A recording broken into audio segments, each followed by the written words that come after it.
Hey everyone. So health and ఫిట్గా ఎట్లా ఉండాలి? సో ఫస్ట్ ఈ వీడియో స్కిప్ చేసేయండి. హెల్త్ అండ్ ఫిట్నెస్ అంటేనే స్వైప్ చేస్తారు, నాకు తెలుసు. సో కానీ స్వైప్ చేయకుండా ఉనింటే ఈ మాట జాగ్రత్తగా అర్థం చేసుకోండి. మనం మజిల్ బిల్డ్ చేసుకోవాలన్నా, వెయిట్ లాస్ అవ్వాలన్నా, హెల్తీగా ఉండాలన్నా ఫస్ట్ మనము గెలవాల్సింది ఫుడ్నో, సో డైలీ హ్యాబిట్స్నో కాదు, మన బ్రెయిన్ని. ఎందుకు చెప్పండి? సో ఫస్ట్ మనం రొటీన్ అనేది మనం బ్రెయిన్లో అనేది మనం చేసుకుంటేనే కదా సో ఫుడ్ కానీ టైం కానీ మన రొటీన్లో ఉండే యాక్టివిటీస్ని కూడా మనం కరెక్ట్గా చేయగలుగుతాం. సో ఫస్ట్ నేనేమంటానంటే సో బ్రెయిన్ని టార్గెట్ చేసుకోండి. రెండోది స్లీప్ బాగుండేటట్టుగా చూసుకోండి.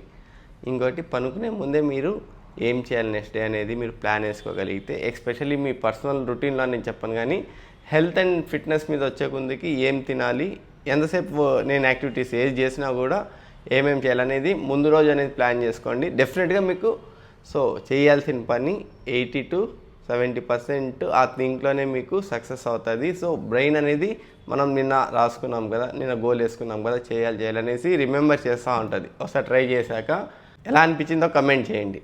Thank you.